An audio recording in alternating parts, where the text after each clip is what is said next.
The big question is what will happen to the $600 a week extra unemployment payment that is set to expire at the end of this week. Joining us now, James Pepikoukas is economic policy analyst at American Enterprise Institute and a CNBC contributor, and Libby Cantrell is head of public policy at PIMCO.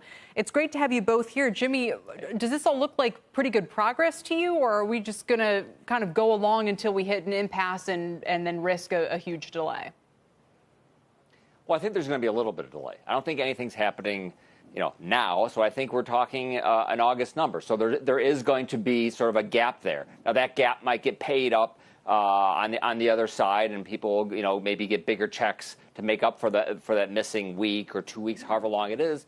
But this is not going to move seamlessly, and we're probably talking about August, assuming they get a deal, and that is certainly my assumption. It would be a tremendous economic shock if there is no deal. Right. I think most Republicans realize that. And so, I think they will come to some agreement at some point in August. But, Jimmy, let's back up to what you just said. If this is coming in August, and for a lot of states, their extra $600 unemployment benefit already ran out, there's going to need to be pretty clear messaging to the public that says, hey, you may not get this extra payment for a couple of weeks, but you're going to get it in a lump sum on the back end or whatever that's going to look like. Yeah. I mean, that messaging itself is going to be extremely important to the economy.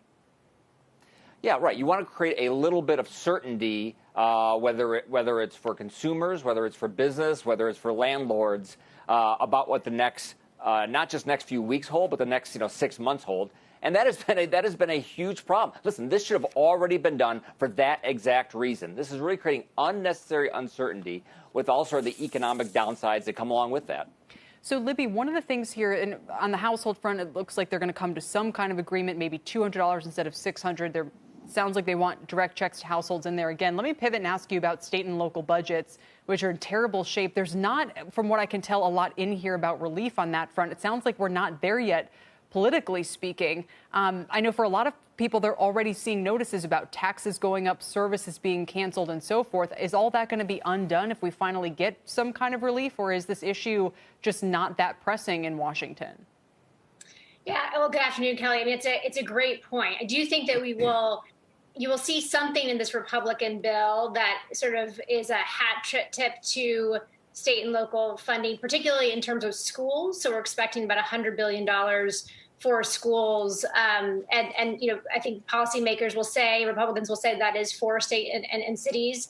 However, as you allude to, I mean, states are in really pretty horrific shape from an economic perspective. And you can go back to the financial crisis, and one of the reasons why the economy was so slow to move out of the recession, back in sort of 2008, 2009, was because of states and cities and how long they took to dig out. So this is a really important issue. It's a really important issue, particularly for Democrats on the Hill. And as you sort of allude to, this is really the opening salvo of a pretty iterative negotiation.